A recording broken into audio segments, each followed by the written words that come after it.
Most people will never understand power, not because it's hidden, not because it's rare, but because they were never willing to look at the world as it actually is, cold, indifferent, and ruled by those who refuse to be ordinary. You were taught to be kind, to be patient, to wait your turn, to trust the system, to believe that if you work hard and keep your head down, the world will reward you. And while you waited, patient, obedient, hopeful, someone else was studying the game. Someone else was learning the rules nobody talks about out loud. Someone else was reading Machiavelli, not as a history lesson, but as a survival manual. And right now, that person is ahead of you. That's not an insult. That's a wake-up call. Because the moment you accept that the world is not a fair place, that it never was and never will be, is the moment your real education begins. Power is not given. It is architected. It is engineered in silence, in patience, in calculation. It is built by people who understood one fundamental truth that the masses refuse to accept. The world does not respond to how good you are. It responds to how strong you appear. The meek do not inherit the earth. They inherit whatever the powerful decide to leave behind. Machiavelli didn't write The Prince to shock you. He wrote it to free you from the fantasy that virtue alone builds empires, from the illusion that weakness dressed in kindness is somehow noble, from the lie that good men finish anywhere but last. This is your awakening. This is where softness ends and strategy begins. From this moment forward, you are no longer a passenger in your own life. You are the architect, and everything is about to change. The illusion of goodness. Let me tell you something they will never say in church, in school, or at your dinner table. Goodness, uncalculated, unstrategic, unconditional goodness, is a liability. Not because kindness has no value, but because kindness without power is just submission wearing a smile. You were conditioned from birth to be agreeable, to share, to forgive quickly, to put others first, to shrink yourself so that other people felt comfortable around you, and you called that virtue. Machiavelli called it weakness. He watched princes fall, not because they were evil, but because they were naive, because they believed that if they treated people well, people would treat them well in return, and history buried them for that belief. The brutal truth is this: people do not respect what is freely given. They respect what is withheld. They do not value the man who is always available, always agreeable, always accommodating. They test him, they push him, they take from him until there is nothing left to take, and then they move on to the next generous fool. Machiavelli wasn't telling you to become a monster. He was telling you to become a strategist. There is a profound difference between a man who is good because he is weak and a man who chooses deliberately, tactically, when and how to show generosity. One is a doormat, the other is a prince. Real power knows when to be warm and when to be ice. It knows that every act of generosity must serve a purpose. Every kindness must be an investment, and every display of virtue must be a calculated move on a much larger board. Stop being good out of fear of being disliked.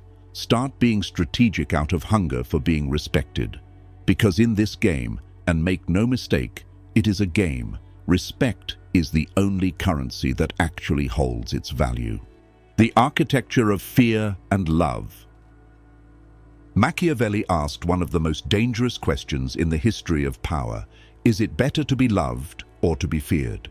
And the world has been debating the answer ever since, because most people are too comfortable, too soft, or too afraid to accept what he concluded. He said it is best to be both. But when you cannot have both, and you rarely can, it is far safer to be feared than loved.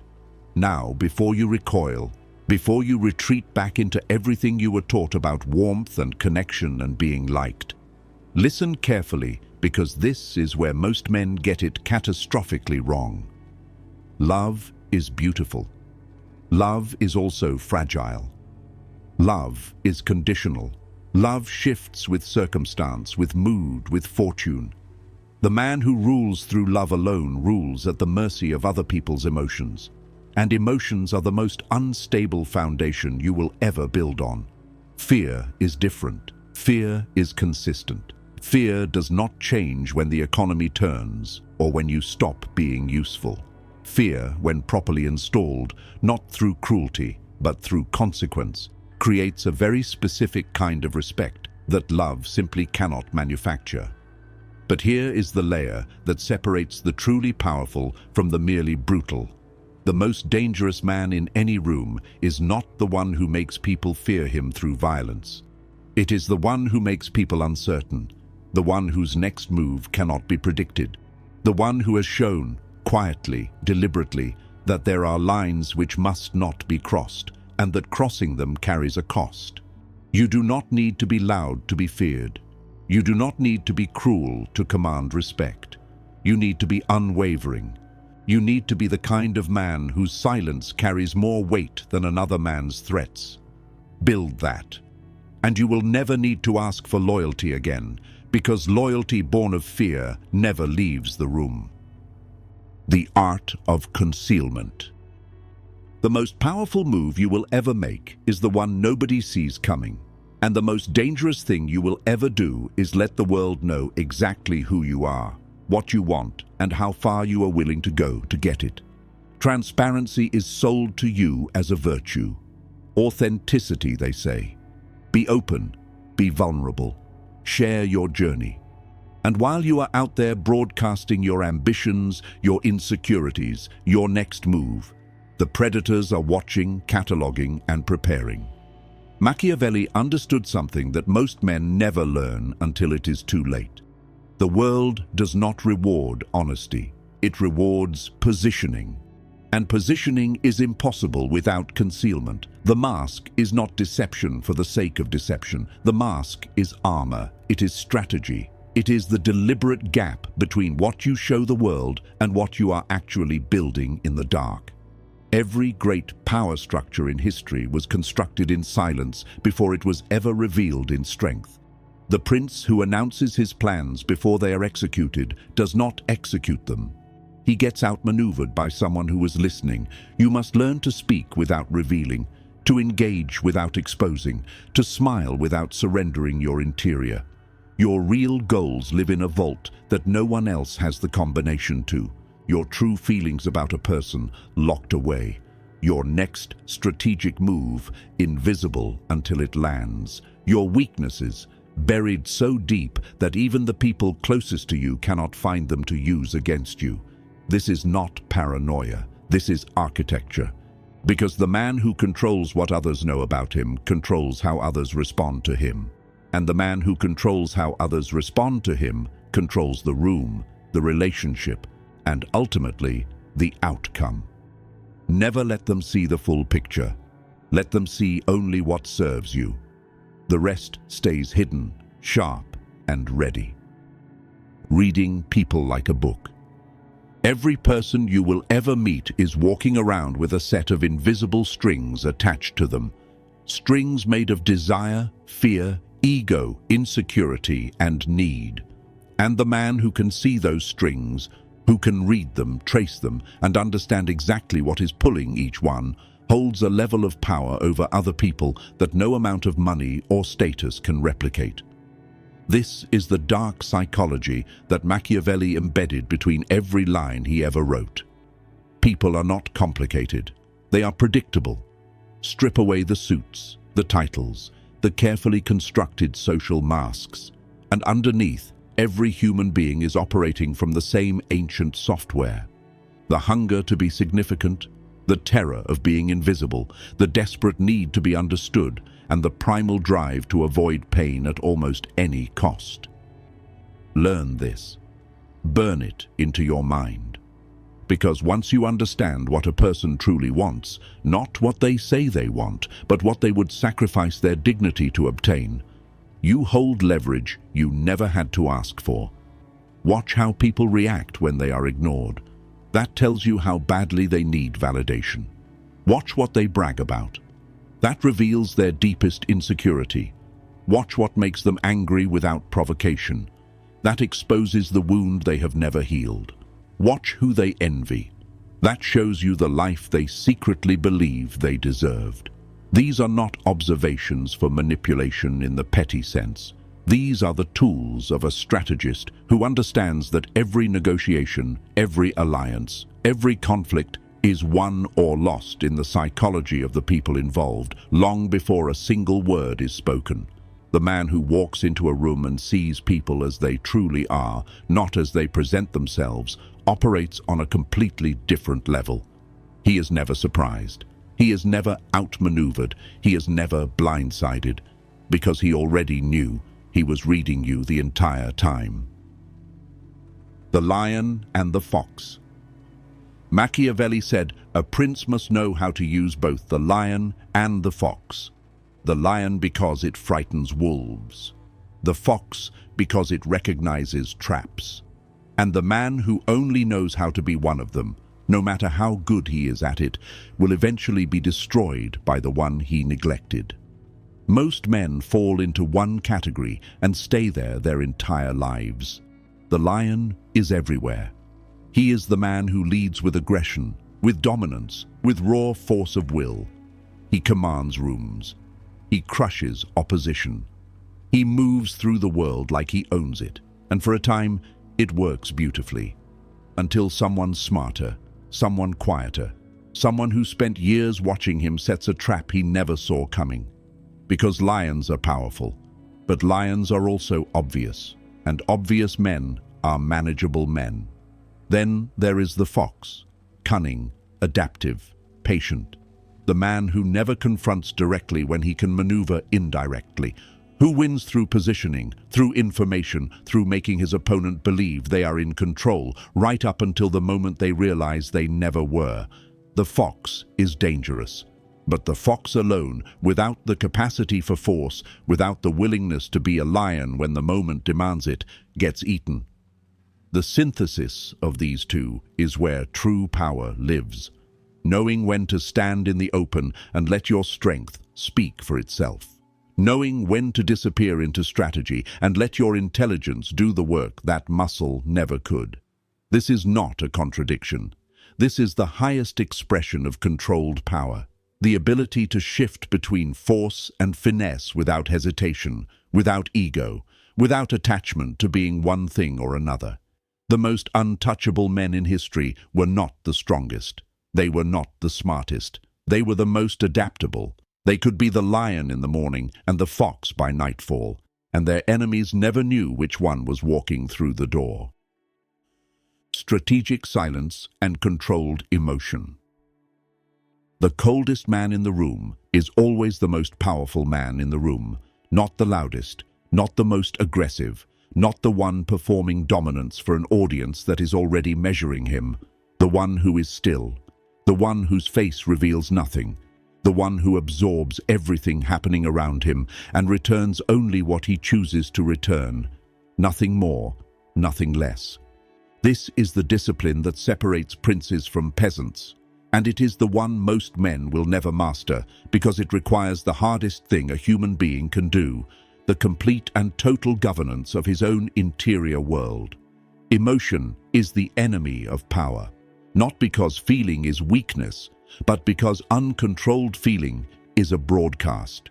When you react with anger, you have just told your opponent exactly where your boundary is and exactly how to push you past it. When you react with anxiety, you have confirmed their leverage over you. When you react with excitement, you have revealed your desire, and desire exposed becomes a chain someone else can pull.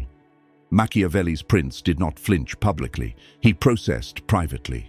He felt everything behind closed doors and presented only what the moment strategically required. This is not suppression. This is architecture. The man who can sit in a room while someone provokes him, insults him, challenges him, and respond with absolute calm has just demonstrated something no threat could ever communicate, that he is in complete control of himself. And the man who controls himself controls the perception others have of him. And the man who controls perception controls the narrative. And the man who controls the narrative controls the outcome.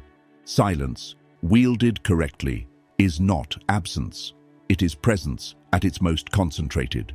It says everything without giving anything away. It makes people uncomfortable, uncertain, and deeply aware that they are not dealing with an ordinary man. Master your silence. Master your stillness. And watch how quickly the entire dynamic of every room you enter begins to shift in your favor. Building your circle of power. Show me your circle, and I will show you your future. Not because the people around you define you in the sentimental sense, but because in the architecture of power, your inner circle is either your greatest force multiplier or your most catastrophic vulnerability. Most men build their circle based on history, on comfort, on familiarity. They keep people around because they have always been there, because cutting them loose feels disloyal, because confronting the truth about someone who has been in your life for years is an emotionally expensive conversation they would rather avoid indefinitely. And that softness, that sentimental attachment to proximity over utility, is exactly how empires collapse from the inside. Machiavelli was ruthlessly clear. Surround yourself with people who are capable, who are honest enough to tell you the truth even when it costs them, and who have a genuine stake in your success. Not flatterers, not yes men, not the ones who applaud every decision because they fear your reaction or covet your resources. Those people are not allies. They are parasites wearing loyalty as a costume. Learn to identify them early because they are extraordinarily skilled at appearing indispensable while systematically draining everything you build.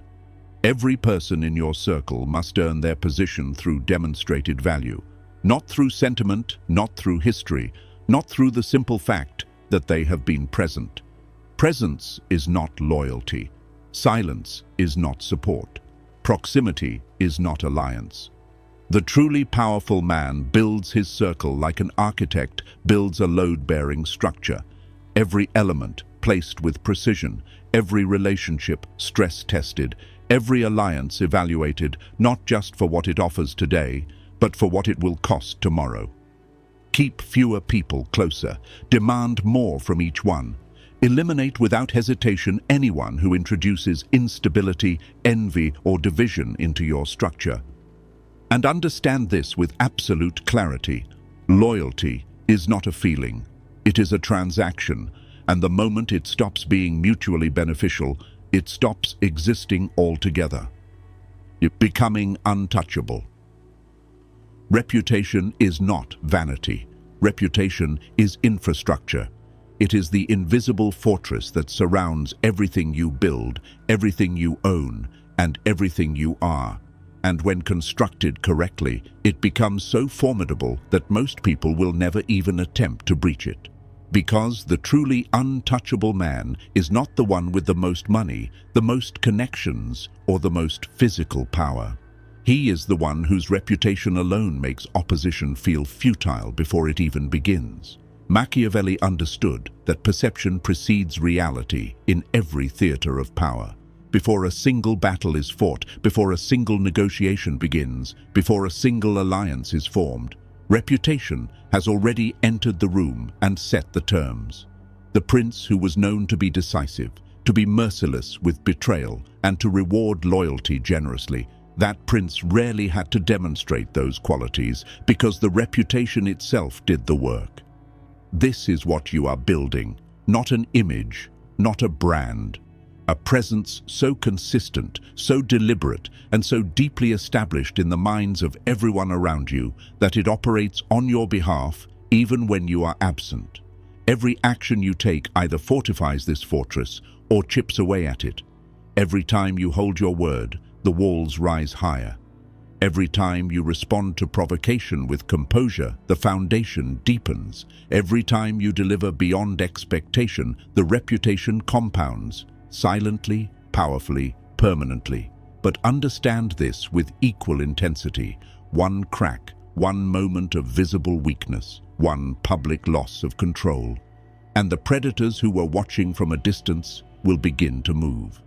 Because in the world of power, perception is not just important, it is everything.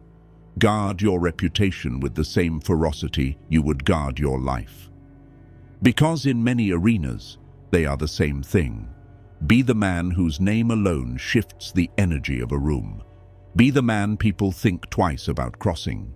Be the man whose absence is felt and whose presence commands. Build that name, protect it, sharpen it, and become genuinely, completely, absolutely untouchable. The final command. You have made it to the end, and that alone tells me something about you. Because most people quit before the lesson is complete. Most people consume the surface and never reach the depth. But you stayed, you listened, and now you stand at the exact threshold where the ordinary man turns back and the extraordinary man steps forward. So let me leave you with this. Not as motivation, not as inspiration, but as cold, hard, uncompromising truth. The world will not change for you. The game will not pause for you.